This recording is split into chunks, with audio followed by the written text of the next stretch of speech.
Okey, seterusnya 5.2 3 keadaan jirim. So awak dah baca buku teks, awak dah tahulah tiga keadaan jirim. Jadi terbagi pada pepejar, cecair dan gas. Kan? Teori kinetik jirim menyatakan bahawa jirim terdiri daripada zarah halus yang diskrit dan sentiasa bergerak pada semua arah. Diskrit ni maksudnya dia terpisah-pisah, kan? Dia terpisah-pisah dan sentiasa bergerak pada semua arah. Ini teori kinetik. Kinetik tu daripada bahasa istilah kinetik, awak faham bahawa kinetik itu adalah pergerakan, kan? So mana jirim ni dia bergerak, kan? Kita tengok detail lagi. So ini senang je. Pepejar, cecair, gas takkan awak tak kenal, kan? Okey, baca adalah kita nak kena pasti. Okey, kita tengok modul. Okey, 5.2 3 keadaan jirim. Okey, perbandingan sifat-sifat antara 3 keadaan jirim, kan? Jadi ada 3 jenis jirim: pepejar, cecair dan gas. Jadi kita nak kaji jirim-jirim ni berdasarkan sifat-sifat zarahnya, kan? Kita nak kaji jirim ni berdasarkan sifat zarah. Jadi dalam ketiga-tiga keadaan jirim ni kita nak tengok dari segi pertama, dari segi pergerakan, kan? Pepejar, zarah dia bergerak macam mana, kan? Zarah dia bergerak laju, kan? Kalau cecair dia perlahan. Gas pepejar dia bergetar pada kedudukan dia, kan? Kalau cecair macam mana, kalau gas macam mana, dan seterusnya.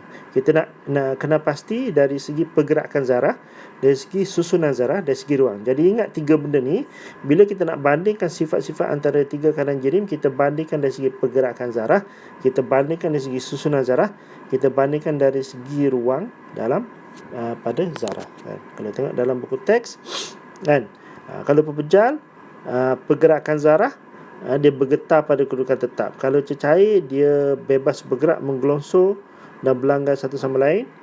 Manakala bagi gas pula, dia pergerakan zarah, kan, bergerak bebas secara rawak dan berlanggar antara satu sama lain. Kemudian kita bandingkan dari segi susunan zarah. Kalau pepejar, tersusun sangat rapat. Kalau cecair, dia tu susun rapat. Tengok gambar ni, kan, cecair dia susun rapat. Tapi kalau gas, dia berjauhan antara satu sama lain. Ini susunan zarah dia. Kalau dari segi ruang antara zarah, boleh tengok gambar ni, kan, ruang antara zarah bagi pepejar, dia sebab dia rapat, jadi ruang dia kecil saja, kan. Manakala bagi cecair sederhana, maka ruang antara gas adalah besar. Boleh tengok gambar kat situ, kan. Okey. Kemudian seterusnya, tajuk ini juga ada sentuh sikit pasal kadar resapan, kan. Kadar resapan menunjukkan kadar resapan. Istilah resapan tu proses pergerakan zarah jirim dari kawasan berkekuatan tinggi ke kepekatan rendah. Jadi ini adalah kata kunci yang penting kat sini. Kena ingat dan faham bahawa resapan ialah proses pergerakan zarah-zarah jirim dari kawasan berkepekatan rendah ke kawasan berkepekatan tinggi. Kemudian ada disertakan satu eksperimen dekat sini. Kita macam mana eksperimen ni? Nak kaji resapan dalam pepejar, resapan dalam cecair dan resapan dalam gas. Jadi apa bahan yang diguna? Untuk ni diguna bahan dia adalah agar-agar, kan, agar-agar tak berwarna, dan gunakan Hablo 2 sulfat dalam bentuk pepejar. Diletak dan dibiarkan. Kemudian dia ambil ke silinder penyekat, letakkan air, kemudian guna Hablo kuprum 2 sulfat yang berwarna biru dan dibiarkan. Dan kita tengok apa yang berlaku selepas 15 minit. Kalau resapan dalam pepejar, kita tengok pemerhatian dia dalam selepas 2 hari. Kalau untuk gas pula, kan, dalam eksperimen ni gas dia gunakan, kan, dia gunakan apa? Gas bromin, kan, gas bromin. Nampak ni, kan. Jadi dalam gas dia akan ambil masa beberapa tempoh lah, kan. Jadi selepas satu tempoh, boleh tengok pada pepejar apa yang berlaku, kan. Warna biru tadi tu merebak. Asalnya sini kepekatan tinggi, dia merebak ke kawasan yang berkepekatan rendah kat sini, sehingga dia menjadi sekata. Sama juga, dan proses ni ambil masa beberapa hari. Kalau resapan dalam pepejal dia ambil masa beberapa hari. Tapi resapan dalam cecair dia ambil masa hanya 2 jam. Ya, selepas 2 jam hydrochlorofluorocarbon 2 sulfat ni, kawasan kepekatan tinggi, dia bergerak ke kawasan kepekatan rendah sehingga jadi sekata. Kalau dalam gas pula, proses resapannya hanya mengambil masa 15 minit sahaja. Kan? Gas meresap daripada sini, kawasan kepekatan tinggi, ke kawasan kepekatan rendah sehingga dia menjadi sekata. Kan? Jadi apa yang kena buat dalam modul adalah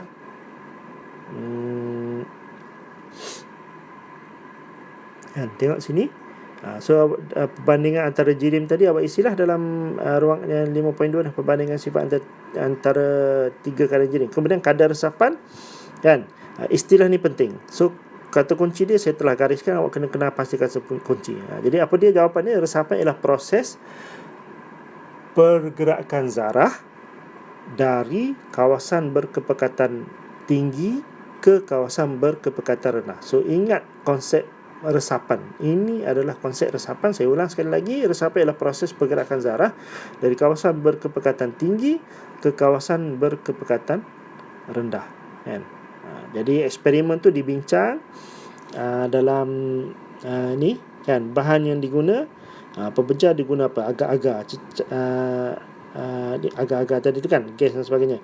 Kadar resapan rendah, cecair sederhana, gas tinggi. Masa yang diambil beberapa jam kalau pepejal. Kalau cecair dia ambil masa 2 jam, beberapa jam. Pepejal ambil masa beberapa hari, cecair ambil masa beberapa jam, gas ambil masa 15 minit sahaja, kan? Boleh ya? Itu adalah apa tadi? Resapan. Okay, seterusnya dalam tajuk ni, kan, saya telah ringkaskan kepada satu muka surat sahaja, kan.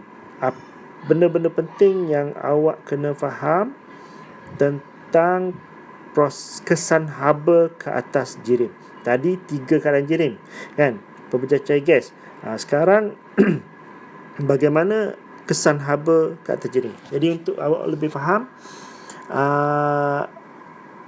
yang anak panah ke kanan ni, warna merah ni, ia melibatkan proses pemanasan. Anak panah ke kiri melibatkan proses penyejukan. Jadi bila anak panah bergerak ke kanan, pepejal akan jadi, bila pepejal dipanaskan dia akan jadi cecair.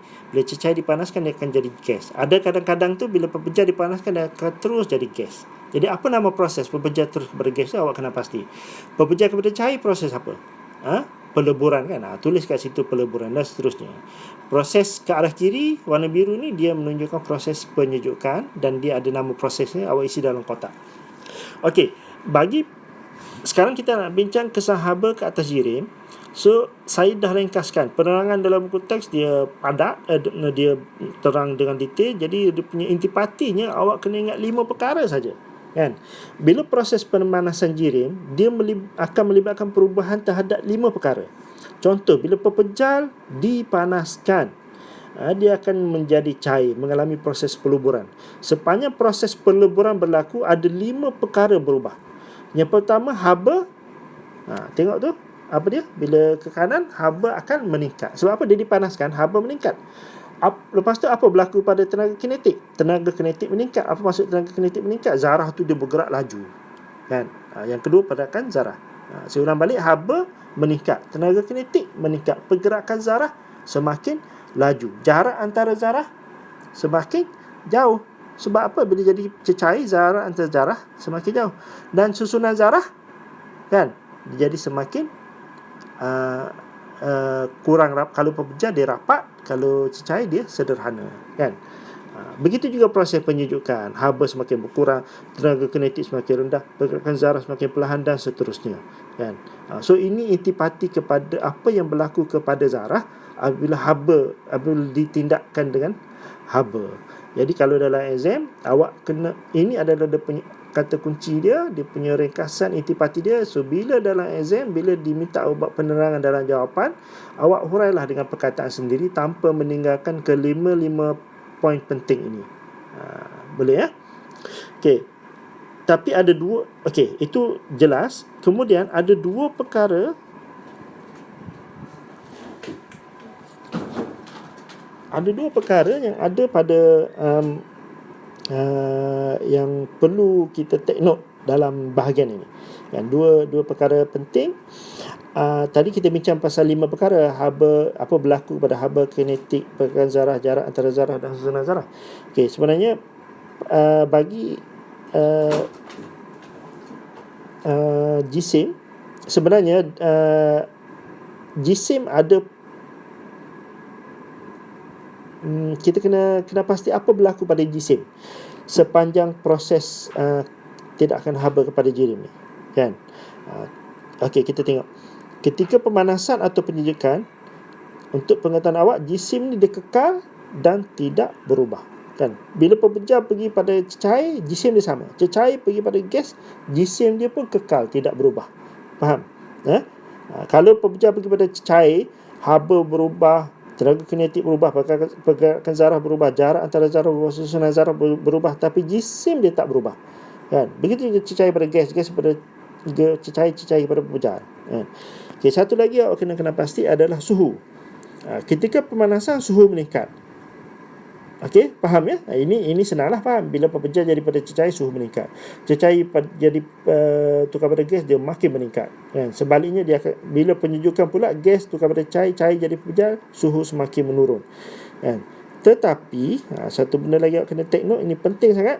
Tetapi bila mencapai takak beku, takak didih atau takak lembu, suhu kekal tidak berubah. Kenapa?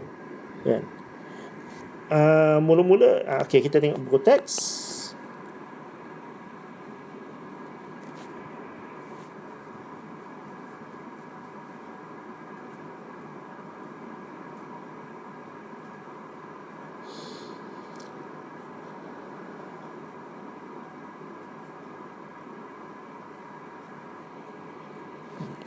Jadi buku teks ni dia menjalankan eksperimen untuk menerangkan bahawa suhu air tidak berubah semasa pendidihan. Jadi bila mendidih, bila sudah capai takak didih, suhu air dia tidak berubah, kan? Bila dia mencapai takak didih, suhu tidak berubah. Boleh tengok kat sini.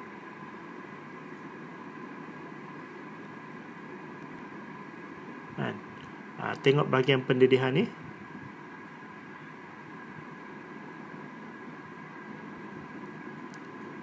Kita tengok pendidihan. Okay, pendidihan berlaku apabila suhu cecair mencapai takak didih.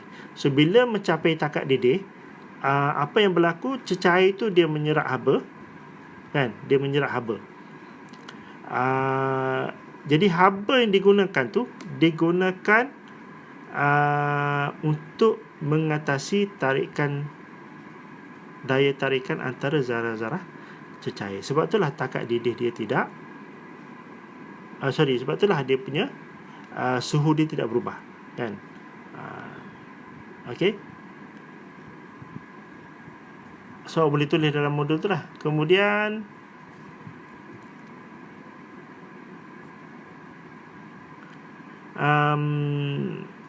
ini pula eksperimen dijalankan untuk membuktikan bahawa jisim tidak berubah sepanjang perubahan daripada pembejar sepanjang perubahan jirim. Jadi kenapa? So awak boleh cari dalam ni, jawapan dia terselit dalam ni. So awak cari dalam ni ada jawapan dia, kan? Jawapan kepada modul tadi tu, kenapa jisim tidak berubah semasa proses perubahan jirim. Jawapannya ada kat sini, awak cari dan dapat jawapan, tulis dalam modul bahagian sini, tulis kat bawah ni. Okey.